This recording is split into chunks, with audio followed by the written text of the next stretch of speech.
Il y a certaines pratiques, il y a certaines défaillances, il y a certaines dérives, il y a certains défauts chez nous, les Algériens et les Algériens. Tout le monde. Pour moi, nous sommes tous coupables de ce comportement extrêmement dangereux qui un jour va provoquer l'effondrement de notre pays. Les règlements de compte et les vengeances personnelles au sein du système, au sein du régime algérien. C'est la dictature, c'est la répression, c'est la corruption, c'est le monopole du pouvoir. Alors quand c'est pas Nasser John, c'est Sadr Moussaoui, le général Sadr Moussaoui. Quand c'est pas Sadr Moussaoui, c'est Mahanad Jebbar. Quand c'est pas Mahanad Jebbar, c'est le colonel Mouad. Mais c'est jamais à cause de Tebboune, c'est jamais à cause de Chengriha, c'est à cause de ces officiers subalternes que si on les enlève, ça va bien, ça ira mieux. Mais est-ce que vous vous rendez compte qu'on insulte l'intelligence d'un peuple en disant ce genre de bêtises? Le problème de l'Algérie, ce ne sont pas des personnes, ce sont des pratiques. Celui qui décide en Algérie, c'est Abdelmajid Tebboune, le président de la République. Faut arrêter de mentir aux Algériennes et aux Algériens. C'est lui qui décide. Ils ont tous peur de lui. Tebboune est devenu un pharaon en Algérie. C'est lui qui décide. La politique étrangère du pays, c'est lui. Personne n'a le courage en Algérie. Même Chengriha n'a pas le courage d'aller voir Tebboune, de lui dire, là tu te trompes. Personne n'ose contredire Tebboune. Et on ne tire pas les leçons. On le regrette. Il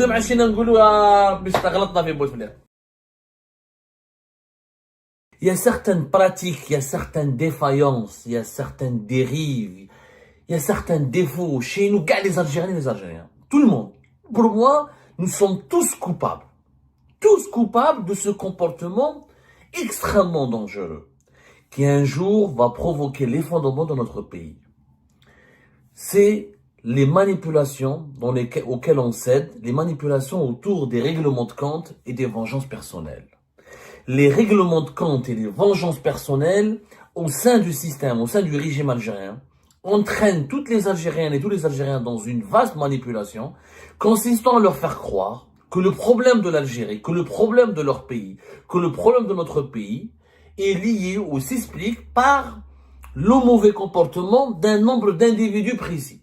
Que si on enlève ces individus, tout le pays va s'améliorer, que le pays va se développer et sera serein et sera en sécurité. Ce qui est un mensonge historique. Et à chaque fois que nous avons une opportunité pour le changement, l'Algérie se contente de sacrifier un certain nombre de personnes, de dirigeants, et rien ne change parce que le départ des personnes ne signifie pas la résolution du problème en soi, qui est lié à un mode de gouvernance.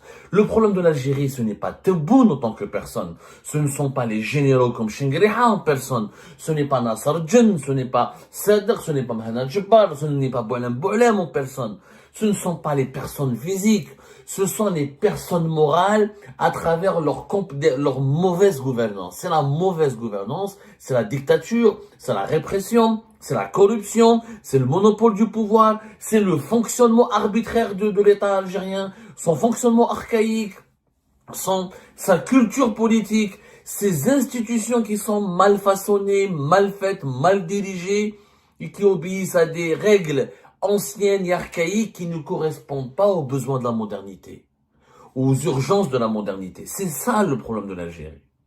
Et pourtant, depuis plusieurs jours, depuis même plusieurs semaines, je vois sur les réseaux sociaux, sur Internet, des influenceurs, des journalistes qui parlent tout le temps des figures populaires, des pages Facebook, des comptes Twitter, des comptes TikTok, qui essayent de faire croire aux Algériens et aux Algériens que des changements qui sont nécessaires au pays concernent que des personnes. Alors en ce moment, c'est Nasser Djen, le patron de la DGSI, qui attaqué jour et nuit par des pages Facebook, compte Twitter, sur Twitter, sur Facebook, sur TikTok, sur X, pas Twitter, sur TikTok, sur Instagram, sur les réseaux sociaux, sur les sites internet hébergés à l'étranger. On veut nous faire croire que Nasser Djen est le problème. C'est lui qui a provoqué la crise avec la France. C'est lui qui a voulu tuer les opposants algériens en France. C'est lui qui a manipulé Tebboune contre la France. Alors, quand c'est pas Nasser Djen, c'est Sadr Moussaoui, le général Sadr Moussaoui. Quand c'est pas Sadr Moussaoui, c'est Mahanad Jebbar. Quand c'est pas Mahanad Jebbar, c'est le colonel Mouad. Quand c'est pas le colonel Mouad,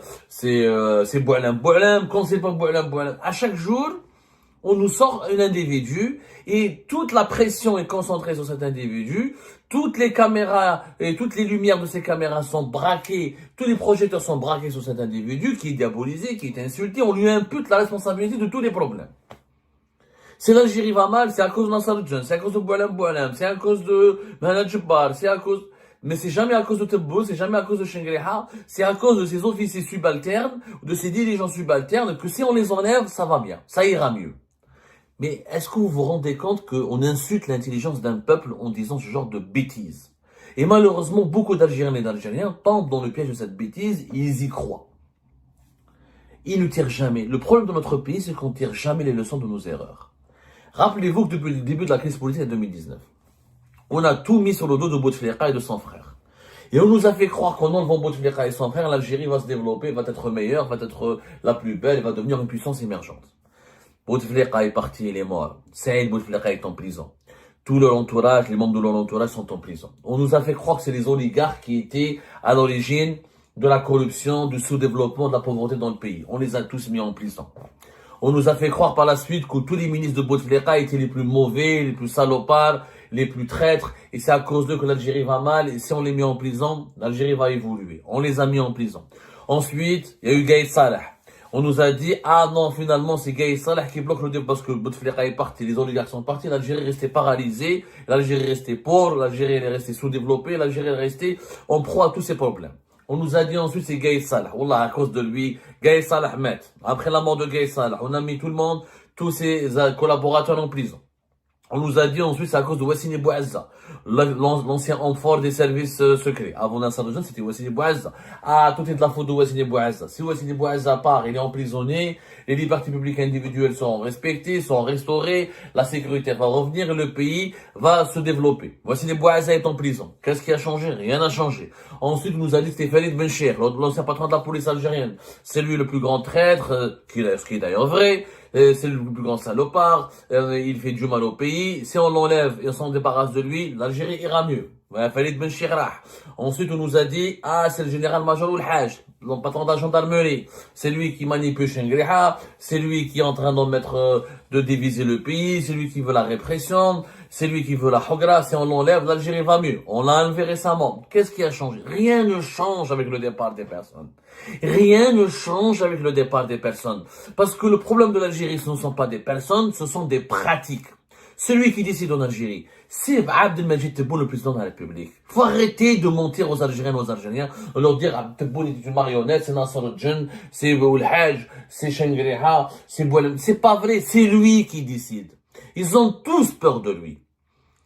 Tebboune est devenu un pharaon en Algérie. C'est lui qui décide. La politique étrangère du pays, c'est lui. C'est pas Nasser Jeune, c'est pas Sadak, c'est pas Boualem. Ces gens-là peuvent lui souffler à l'oreille. Mais ils peuvent lui souffler à l'oreille que ce qu'il a envie d'entendre. Personne n'a le courage en Algérie. Même Shengriha n'a pas le courage d'aller voir Tebboune, de lui dire, il va dire, là, tu te trompes, c'est pas comme ça qu'on gère le pays. Personne ne le fait. Tout le monde veut dire à Tebboune ce qu'il a envie d'entendre. Quand on a envie de lui dire quelque chose, on lui dit avec une telle gentillesse, on lui dit avec un ton mielleux, en faisant de longues introductions sur son intelligence, sur sa beauté, etc., pour à la fin aboutir à une critique qu'on devrait lui soumettre. Personne n'ose contredire Tebboune. Il a dit, كنت نحي ناصر الجن كما نحينا واسيني بوعزة كما نحينا بن شيخ كما نحينا جنرال يوسف كما نحينا جنرال نبيل كما نحينا كاع لي جينيرaux اللي قبلوا لي مورا etc. L'Algérie a changé, l'Algérie a évolué. Est-ce qu'il y a moins de détenus politiques? Non. Est-ce qu'il y a plus de développement économique? Non. Est-ce qu'il y a moins de pauvreté? Non. Est-ce qu'il y a plus de moutons? Non. Est-ce qu'il y a moins d'inflation? Non. Est-ce que les Algériens vivent mieux ou la qualité de vie en Algérie s'est améliorée pour autant? Non. C'est complètement faux. Le départ des officiers, des décideurs subalternes ne réglera pas le problème. Demandez l'égorgement de Nasser Djennou, de Sadak, de Mohamed Jebbar ou de Mouad. Ce sont des pions, ces gens-là. Ce sont des dirigeants, ils ont leurs torts, ils ont leurs qualités, ils ont leurs défauts, ils ont leurs bienfaits, ils ont leurs méfaits, mais ils n'ont joué qu'un rôle extrêmement secondaire dans toutes les crises que subit l'Algérie depuis le début. Les crises économiques, diplomatiques, géopolitiques et sociales que subit l'Algérie depuis 2020 jusqu'à 2025 sont le fruit d'une mauvaise politique initiée par le plus haut sommet de l'État, qui est la présidence de la République. Et cette présidence dirigée par Tebboune, les mauvaises décisions s'expliquent par un contexte national. Même si on enlève Tebboune, aujourd'hui même, si on enlève Tebboune, et si on ne change pas le système, on va rien. Mais il dit Tebboune, il dit, ouais, d'accord, on ne tire pas les leçons. نحينا بوتفليقة وسبينا بوتفليقة واليوم le regrette. واليوم عشينا نقولوا بس غلطنا في بوتفليقة كنا ملاح. On faisait pas la queue pour les moutons, on faisait pas la queue pour le sucre et l'huile, on commandait pas les voitures, on commandait pas les pièces détachées, il y avait pas autant de ruptures de stock, il y avait pas autant de pénuries, la vie n'était pas aussi chère, 1 euro ne valait pas 260 ou 258 dinars, on n'avait pas autant de problèmes avec les Émirats, la France, le Maroc, la Libye, le Mali, le Niger, le Burkina, l'Arabie Saoudite, on a un problème. Chaque jour, chaque mois, on a une crise avec un pays. À l'époque de Bouteflika, on n'avait pas tout ça. Quand on s'est débarrassé de Bouteflika, on a eu pire. Aujourd'hui, je peux vous le dire, moi je suis pas un partisan de Tebboune, alhamdoulilah, mes engagements, mes critiques et mes oppositions à la politique menée par Tebboune sont très connus. Mais enlever Abdelmajid Tebboune, ce n'est pas une solution non plus. Enlever Tebboune, on peut avoir pire que lui. Je vous assure que Lyoum, dans la situation actuelle dans laquelle se retrouve le système algérien, il est fermé sur lui-même, allergique à toute contradiction, veut pas de dialogue, veut pas de compromis, il veut pas de réforme. Même Kitnahi Tebboune, celui qui va venir, dans le contexte actuel, avec les mêmes pratiques, avec le même environnement actuel, avec la même mentalité qui prévaut plus haut sommet du pouvoir algérien, il ne peut être que pire. Le prochain successeur de Tebboune, s'il est choisi par le système, s'il n'est pas choisi par la population, et s'il n'est pas choisi par un consensus entre différentes forces qui composent le pouvoir algérien, y compris la société civile, et s'il n'est pas choisi dans la douceur et dans la concertation, s'il est choisi par l'arbitraire, comme on a choisi, parce que Tebboune a été choisi par l'arbitraire en 2019, il a été choisi par l'arbitraire en 2024. Si on continue à gérer le pays par l'arbitraire, c'est-à-dire un petit groupe qui décide pour 47 millions de personnes, et le système qui décide pour le peuple, et c'est pas le peuple qui décide à la place du système, on va avoir pire que Tebboune. On va avoir une période pire que celle-là. Donc le changement des personnes ne veut rien dire. La solution en Algérie actuellement vient de deux choses. Ou le plus haut sommet du pays change de politique. Pas de personne, change d'abord de politique. C'est-à-dire si Abdelmajid Tebboune, son entourage et l'armée changent de politique, initie une nouvelle politique. Oui. Ensuite, on change les personnes. Mais si tu changes, Tebboune, il va se débarrasser de Boualem Boualem. Les problèmes de l'Algérie vont être résolus. Vous imaginez que combien de ministres, d'anciens dirigeants, de généraux sont en prison, déchus, ou ont été forcés de s'exiler? Est-ce que l'Algérie, elle a changé pour autant? Elle empire, la situation empire. Parce que le changement des personnes n'apporte rien pour un pays. Ce qui apporte pour le pays, ce qui importe et ce qui apporte, c'est le changement d'une feuille de route, d'une politique, d'un agenda, d'une façon de gouverner le pays, d'objectifs, de stratégie. Changez les personnes. Et vous pensez que Boualem ou la Nasser Djen ou la Saddaq ou la Mhana Djebbar qui rohou et khlas, l'Algérie va être nettoyée. Ou les كانوا قبلهم راحوا ما تبدلتش ou les جيبوا راهم بالك et ceux qui vont venir pourront être pires que ceux qui sont là. Donc le vrai débat, le vrai sujet, le vrai enjeu, c'est la façon avec l'Algérie laquelle elle est gouvernée, c'est les mentalités politiques dans notre pays. Tant qu'on ne comprend pas que la démocratie elle est nécessaire, tant qu'on n'aura pas des dirigeants qui ont une nouvelle mentalité. La démocratie elle est nécessaire. Accepter l'opposition c'est nécessaire. Accepter la liberté de la presse c'est nécessaire. Accepter la liberté d'entreprendre c'est nécessaire.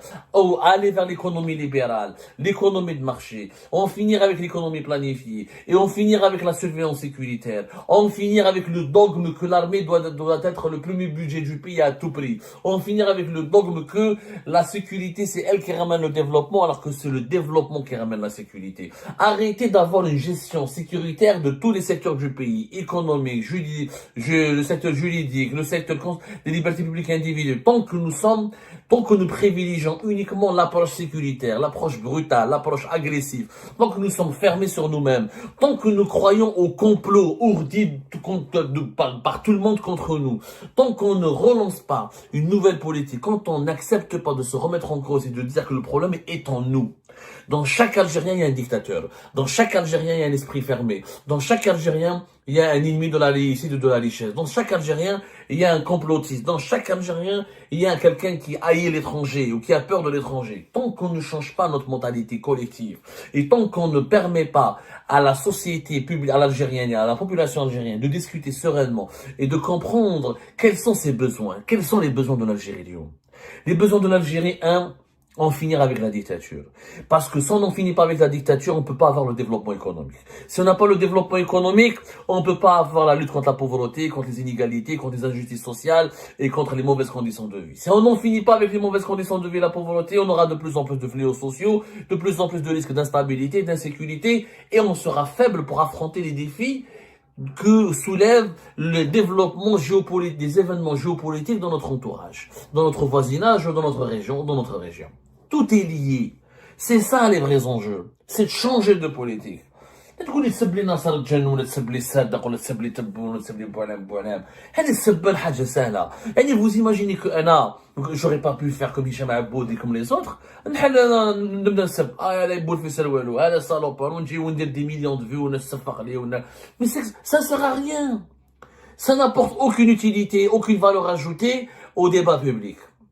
Ça ne permet pas à mes compatriotes de comprendre ce qui se passe réellement, parce que c'est de leur mentir. Dire que le problème est uniquement un problème de personnes et d'individus, c'est le plus grand mensonge. Et ce mensonge se répète depuis 2019. Et personne ne veut tirer les leçons. Aujourd'hui, nous devons inculquer une culture politique à notre population. Et il faut que la population algérienne puisse décider pour son pays. Mais pour qu'elle puisse décider, il faut qu'elle soit bien informée. Pour qu'elle puisse être bien informée, il faut qu'elle puisse écouter. Et puisse écouter, être écoutée. Et qu'on lui donne des arguments, qu'on la cultive, qu'on lui élève le niveau intellectuel. On est un pays de maquignons et une république moutonnière, avec tout le respect que j'ai pour les maquignons. On s'intéresse qu'au ventre, on s'intéresse qu'aux effets de buzz, on s'intéresse qu'aux polémiques stériles, on s'intéresse qu'aux insultes et luttes personnelles, alors que le pays court un grand danger. Ce qui se passe en Libye aujourd'hui, les violences à Tripoli, le risque d'un nouvel ordre, de l'arrivée au pouvoir à Tripoli de nouveaux dirigeants acquis à des pays qui nous classent comme hostiles. Le risque économique avec de moins en moins de pétrole dans les années à venir, de moins en moins de gaz, avec une population qui augmente, le risque de la sécheresse, du réchauffement climatique, le risque d'une jeunesse qui n'a pas d'emploi, de chômage, le risque d'une agriculture qui patine, le risque d'une dépendance vis-à-vis de l'étranger pour se nourrir, pour s'habiller, pour se soigner. C'est ça les problèmes du pays. Les noms, la hagra, les injustices, les divisions, les tensions au sein de la société algérienne. هذا يخاف من القبيلي وهذا يخاف من الشرقي والشرقي يخاف من الغربي والغربي يخاف من الجنوبي etc. Et le pays, nous avons un grand pays qui attise les convoitises. Effectivement, mais comment se protéger contre ces tentatives d'ingérence étrangère? C'est par le renforcement du front national. Le Front National, comment il se renforce? Par la justice sociale, par la droiture, par l'état de droit, par un état démocratique, où tout le monde peut, tous les Algériens peuvent s'exprimer librement sans aller en prison, par le développement économique, par la croissance économique, par la création de richesses, par la création d'emplois, par la création de richesses à valeur ajoutée. C'est comme ça qu'on tient un pays. Les pays s'effondrent comment? Ils s'effondrent à cause de la pauvreté, à cause de la désunion, à cause de la médiocrité, à cause des divisions internes qui sont alimentées par la précarité, la détresse. Nous sommes en train de courir une grande période d'appauvrissement. Regardez les Algériens depuis 2025. Ils ne parlent que de bouffe. Semaine avant 2019, les Algériens rêvaient d'avoir une voiture, rêvaient d'avoir une entreprise, rêvaient de construire un logement, rêvaient de partir voyager à l'étranger. Aujourd'hui, depuis 2020, depuis la crise politique de 2019, les Algériens rêvent de quoi? Avoir un mouton, avoir un kilo de pommes de terre, avoir un peu de viande, avoir un médicament, trouver une pièce détachée, même pas chercher une voiture, la voiture elle est inexistante, trouver une pièce détachée, trouver un pneu, trouver du cash dans la banque pour retirer un peu d'argent. Ne pas aller en prison, ne pas se retrouver en prison, ne pas avoir des problèmes avec la police ou avec la justice. Voilà les petits rêves des Algériens et des Algériens. Mais cash. Mais on n'a plus de rêve, on ne rêve plus. Les salaires sont devenus trop bas, la vie est extrêmement chère, le dinar est en train de chuter, 1 euro ou 260 dinars, la malvie, la pauvreté, l'appauvrissement, des ambitions. Avant 2019, on inaugurait la grande mosquée, on parlait de métro, de tramway, de stade. Depuis ces dernières années, pour Kitani, quelques aires de jeu pour les sports, quelques aires de jeux sportifs et des petits jardins, une grande réalisation. Yanes, avant 2019, on voulait construire une nouvelle capitale, la Médina d'Alger, des gratte-ciels, on se satisfait d'un jardin public, de quelques aires de jeux sportifs pour les jeunes à Kita, à Bab el Oued, de l'aménagement d'une petite plage. Mais vous vous rendez compte, la régression dans laquelle on se retrouve aujourd'hui, ça, c'est pas les personnes. Ça, c'est une politique. Encore une fois, changer les individus et faire croire que les règlements de compte et les vengeances personnelles, parce que on change. Les ennemis de Nasser al-Jinn, ils darbou, les ennemis de Sadaq, ils darbou, les ennemis de Boualam, ils darbou, les ennemis de Tebboune, ils darbou. Ce ne sont pas les individus qui causent problème, c'est le système qui cause problème. C'est le système de gouvernance du pays qui doit changer profondément, de l'intérieur ou de l'extérieur, mais il doit changer avec le moins de dégâts possible pour la stabilité et la sécurité du pays. Ça, on ne comprend pas cela. On va jamais redresser notre pays.